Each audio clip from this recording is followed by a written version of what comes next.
नमस्कार मित्रों, मैं अरविंद रामावत एक बार फिर आपका स्वागत एवं अभिनंदन करता हूँ। लोक देवता में आज हम पढ़ेंगे लोक देवता देव नारायण जी के बारे में।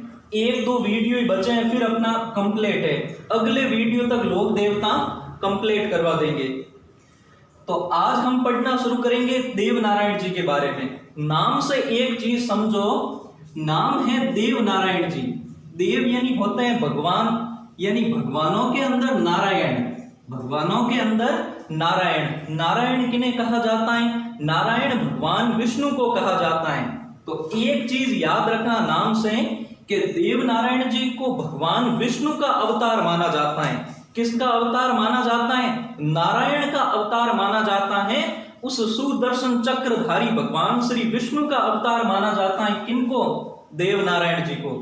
उसी क्रम से पढ़ेंगे जैसे सारे लोक देवता पढ़े, सामान्य परिचय, उपनाम, दर्शनीय स्थल और इनके विशेष संदर्भ में कुछ बातें आपको याद रखनी है। तो आइए पढ़ना शुरू करते हैं। सबसे पहले इनके सामान्य परिचय के बारे में, सामान्य परिचय के बारे में पढ़ते हैं।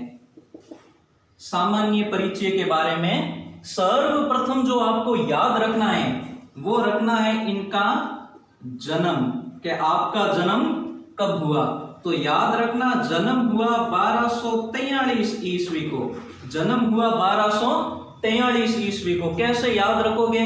कि जब मैंने बाबूजी का जन्म बताया था, जब मैंने बाबूजी का जन्म बताया था तो उनका था 1239 ईस्वी को। मैंने कहा था 1 2 3 और 3 का वर्ग 9, यानी 1239 ईस्वी को जन्म हुआ था बाबूजी का। ये डेट ऑफ बर्थ है, बाबूजी महाराज का जन्म हुआ था। और उनके 4 वर्ष बाद यानी 1243 ईस्वी के अंदर जन्म हुआ किनका? देव नारायण जी का। और किस कुल के अंदर हुआ? वो था बगड़ावत कुल, बगड़ावत नागवंशीय, नागवंशीय गुज्जर, नागवंशीय गुज्जर। ये गुज्जर जाति के आराध्य देव या कुल देव कह सकते हैं वो हैं। तो 1243 ईस्वी के अंदर देव नारायण जी का जन्म हुआ, 1239 के अंदर बाबूजी महाराज का जन्म हुआ। उनके 4 वर्ष बाद जन्म हुआ देव नारायण जी का। अब हर सामान्य परिचय के लिए हम ट्रिक याद करते हैं। अगर आपको याद हो तो सही, और अगर याद ना हो तो आप सीधे भी याद रख सकते हैं नाम।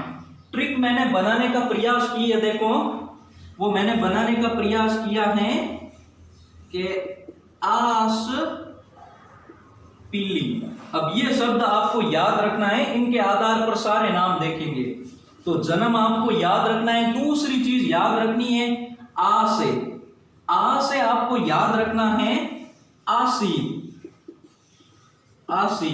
ये जगह आई हुई है भीलवाड़ा के अंदर, ये जगह आई हुई है भीलवाड़ा के अंदर जहां देव नारायण जी का जन्म हुआ। यानी आसीद भीलवाड़ा के अंदर देव नारायण जी का क्या हुआ था? जन्म हुआ था। इस जगह पर देव नारायण जी का जन्म हुआ।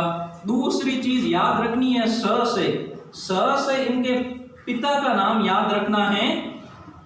देव नारायण जी के पिता का नाम के सवाई भोज, सवाई भोज, ये पिता का नाम हो गया।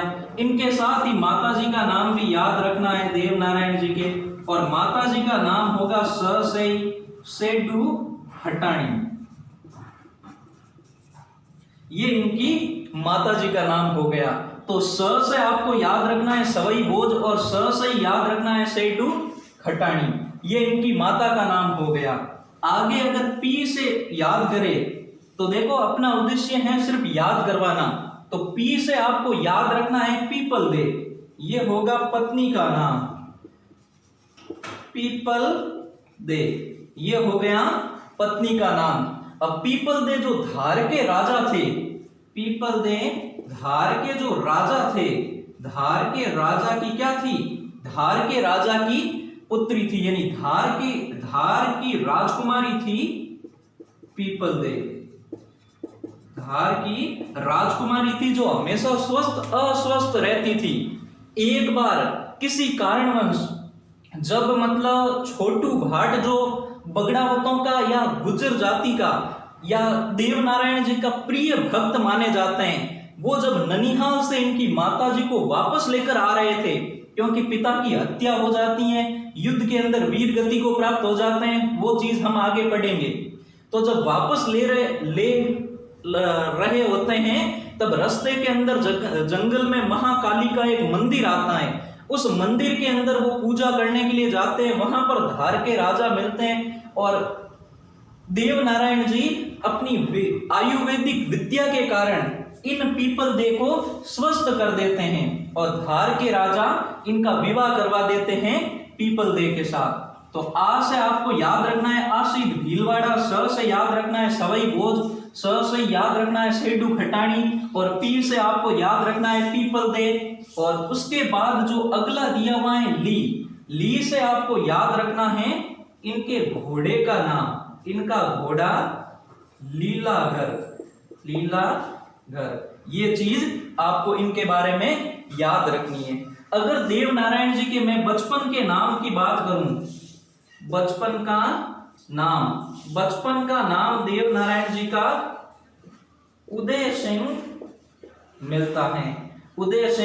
मिलता है बचपन का नाम। ये कुछ सामान्य परिचय था जो देव नारायण जी के बारे में आपको याद रखना है। आगे अगर देखें उपनाम और इनके बचपन के बारे में, उपनाम और बचपन के बारे में याद करें। देखो सीधा सिंपल तरीका है कि हर किसी के जीवन में कुछ ऐसी घटनाएं घटित होती हैं जिनके कारण वो अपने पद से ऊपर की तरफ बढ़ता है। तो देव नारायण जी के जीवन में भी कुछ ऐसी घटनाएं घटित हुई जिनके बारे में हम प्रकाश डालेंगे। और ये जो टॉपिक हैं ये देव नारायण जी के संबंध में, ये आपकी 12th की जो RBSC की किताब है उसमें हिंदी के अंदर भी इनका पाठ दिया गया है। उपनाम के बारे में बात करें तो पहला तो मैंने बता ही दिया आपको कि देव नारायण जी किन के अवतार माने जाते हैं, तो विष्णु के अवतार माने जाते हैं, विष्णु के अवतार। राजस्थान का चाहे कोई भी एग्जाम हो उनके अंदर अवतार के संबंध में 4 ही देवताओं के बारे में पूछा जाता है। विष्णु का अवतार देव नारायण जी, कृष्ण और विष्णु के सम्मिलित अवतार माने जाते हैं रामदेव जी, उसके अलावा शेषनाग का अवतार माने जाते हैं कल्ला जी, और एक जो बचे लक्ष्मण का अवतार माने जाते हैं पाबू जी। ये 4 ही पूछे जाते हैं जो मैंने आपको पीछे बता दिए। तो विष्णु का अवतार माना जाता है देव नारायण जी को। दूसरी जो चीज याद रखनी है, इन्हें आयुर्वेद का ज्ञाता कहा जाता है, आयुर्वेद का ज्ञाता कहा जाता है, क्योंकि नीम के वृक्ष से या गौमूत्र के इलाज से जो अनेक प्रकार की बीमारियों का निवारण होता है उनका ज्ञान इनको था और इन्होंने वो ज्ञान लोगों के अंदर बांटना शुरू किया। तो विष्णु का अवतार, आयुर्वेद का ज्ञाता। एक चीज याद रखनी है, राज्य की क्रांति के जनक, राज्य की क्रांति के जनक, यानी इनको राज्य क्रांति का क्या माना जाता है, जनक माना जाता है। ये तीनों चीजें आपको याद रखनी है इनके बारे में। अब अगर इनके बचपन की बात करें, बचपन के संबंधित कुछ बात करें तो देखना इनके पिता का नाम था सवाई भोज, सवाई भोज। इनके पिता का युद्ध हुआ, अजमेर के जो राजा थे, अजमेर के शासक, अजमेर शासक राजा दुर्जनशाल से। किनसे युद्ध हुआ, दुर्जनशाल से। भयंकर युद्ध हुआ। उस युद्ध के अंदर कहा जाता है राजा सवाई भोज वीर गति को प्राप्त हो जाते हैं और वो युद्ध जीत जाते हैं राजा दुर्जनशाल। जब इनके पिता वीर गति को प्राप्त हो जाते हैं, माता जी गर्भवती थी और वो अपने पिहिर जाने के लिए निकल पड़ती हैं। ये अगर मैं राजस्थान बनाऊं अपना तो वो पिहिर जाने के लिए निकल जाती है। यहाँ पर आया हुआ है अपना भीलवाड़ा और इनका जो पिहिर था या इनका ननियाल था वो था देवास, वो था देवास। ये MP के अंदर आया हुआ है, मध्य प्रदेश के अंदर।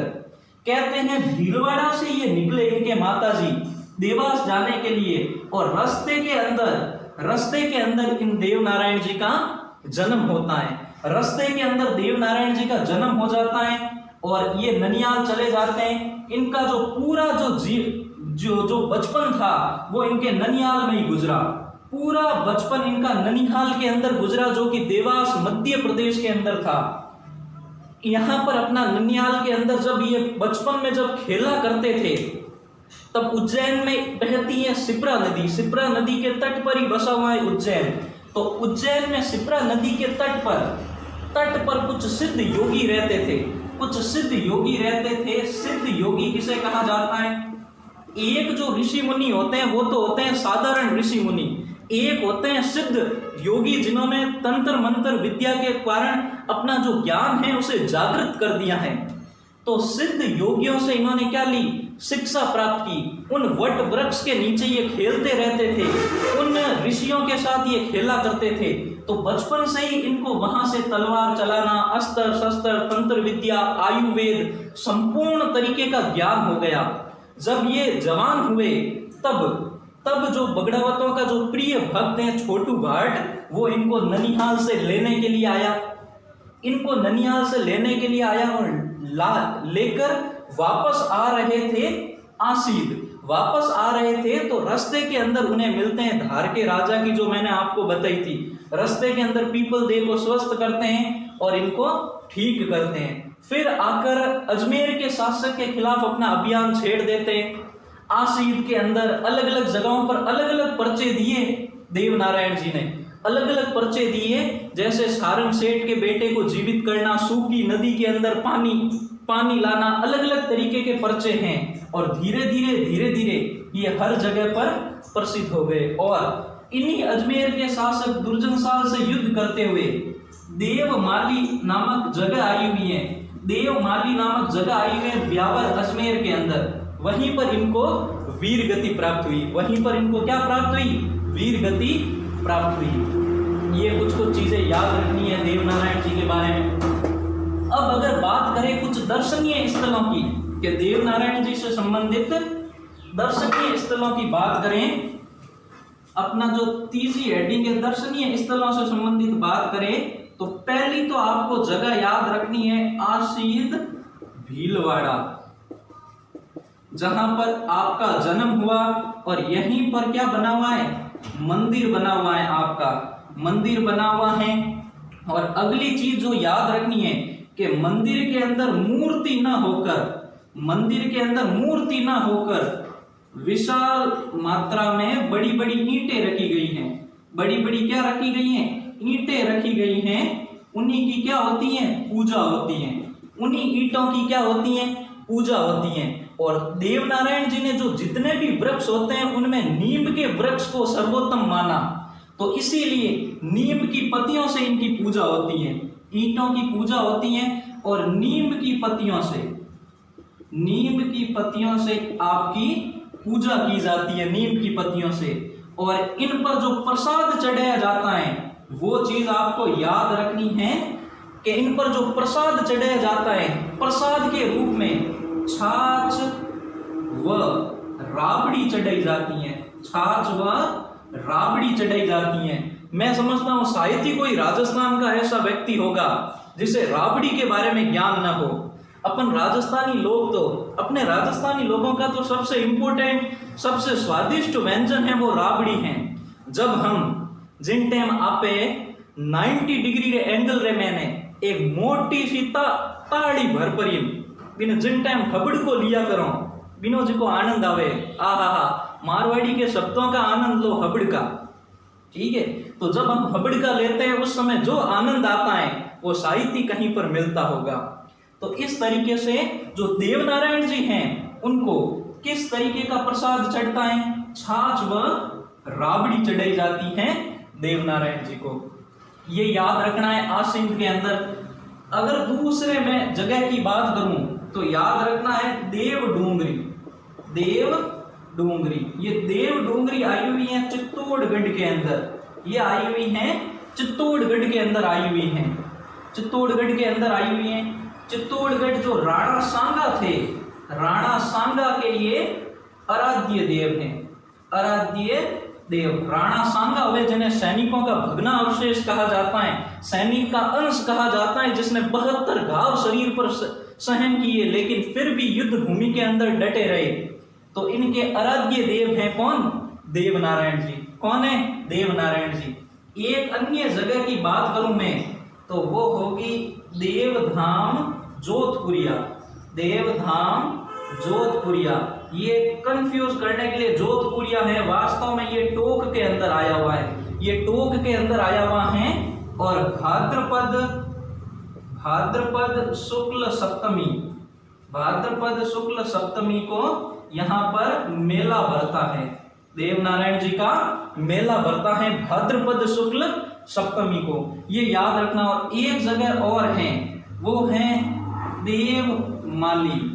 मैंने कहा था ब्यावर अजमेर के अंदर, यहां पर ये युद्ध में वीर गति को प्राप्त हुए थे, वीर गति को प्राप्त हुए, स्वर्ग लोक को गमन किया था देवनारायण जी ने। ये चीजें इनके दर्शनीय स्थलों के बारे में याद रखनी है। अब जो एक चीज बची है जो याद रखनी है आपको, वो है इनके विशेष संदर्भ में, विशेष संदर्भ में हमको याद रखना है इनके बारे में। विशेष कौन कौन सी चीजें याद रखनी है? विशेष बातें हैं जो याद रखनी है। सबसे पहली जो चीज है कि देवनारायण जी पर 2 सितंबर 1992 के अंदर, इसके अंदर इन पर 5 रुपए का डाक टिकट जारी किया गया। डाक टिकट क्या किया गया? जारी किया गया। यानी एकमात्र ऐसे लोक देवता हैं जिन पर 5 रुपए का डाक टिकट क्या किया गया? जारी किया गया। किसके द्वारा? भारतीय डाक विभाग के द्वारा। डाक विभाग के द्वारा कितने रुपए का? 5 रुपए का डाक टिकट जारी किया गया। एकमात्र देवता है। दूसरी जो इंपॉर्टेंट चीज है जो याद रखनी है अपन को देवनारायण जी के बारे में, जो ज्यादातर परीक्षाओं के अंदर पूछा गया, जो चीज याद रखनी है कि देवनारायण जी की फड़, देवनारायण जी की फड़, इस फड़ की विशेषता देखना। ये फड़ राजस्थान की सबसे प्राचीन फड़ है, ये राजस्थान की सबसे बड़ी फड़ है, ये राजस्थान की सबसे छोटी फड़ है। अब मैंने ये दोनों चीजें ऑपोजिट चीजें कैसे बोली कि सबसे छोटी और सबसे बड़ी? या तो वो छोटी होनी चाहिए या क्या होनी चाहिए? बड़ी होनी चाहिए। लेकिन मैंने तो यहां पर दोनों बताई कि सबसे बड़ी और सबसे छोटी। ऐसा क्यों कहा तो समझने का प्रयास करना। सबसे प्राचीन आपको समझ में आ गया होगा, सबसे लंबी में सबसे बड़ी मैंने कहा है लंबाई के आधार पर, कि लंबाई के आधार पर ये सबसे बड़ी फड़ है और चौड़ाई के आधार पर बिल्कुल छोटी सी है, जो जर्मन के संग्रहालयों में रखी गई हैं, वो है चौड़ाई के आधार पर। इसीलिए मैंने कहा है ये इन फड़ की विशेषता हो गई। इस फड़ की एक और विशेषता की बात करूं तो सर्वाधिक चित्र हैं इस फड़ में, सर्वाधिक चित्रांकन इसी फड़ के अंदर है। तो 4 चीजें याद रखनी है। देवनारायण जी की फड़ सबसे प्रसिद्ध है राजस्थान की, सबसे प्राचीन, सबसे बड़ी, सबसे छोटी और सर्वाधिक चित्र वाली फड़। और इनकी जो फड़ है वो जंतर वाद्य यंत्र के साथ बजाई जाती हैं। ये वाद्य यंत्र का नाम है, जंतर वाद्य यंत्र के साथ इनकी फड़ बाजी जाती है। जैसे बाबूजी और रामदेव जी की फड़ रावण हत्ता वाद्य यंत्र के साथ बाजी जाती हैं, उसी तरीके से जंतर वाद्य यंत्र के साथ इनकी फड़ को बाजा जाता है। देवनारायण जी पर फिल्म बन चुकी है, देवनारायण जी पर फिल्म बन चुकी है। और फिल्म में जो देवनारायण जी का जो चरित्र था, जो अदा किया था, वो किया था नाथू सिंह गुर्जर ने। नाथू सिंह गुर्जर ने देवनारायण जी का किरदार अदा किया था गुर्जर ने, जो खुद बीजेपी के क्या है?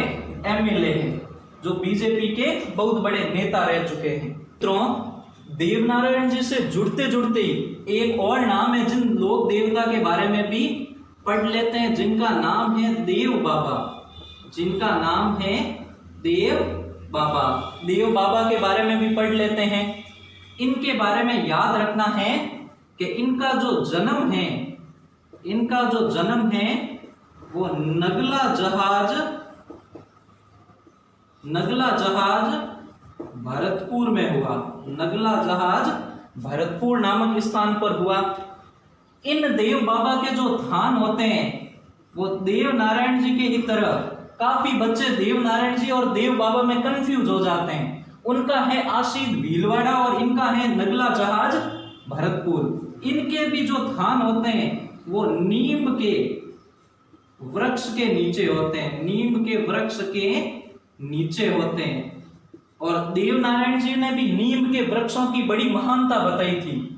अगली चीज जो याद रखनी है, इनके जो उपनाम हैं, इनके जो उपनाम हैं, इनको कहा जाता है ग्वालों के देवता, ग्वालों के देवता, या इनको कष्ट निवारक देवता कहा जाता है।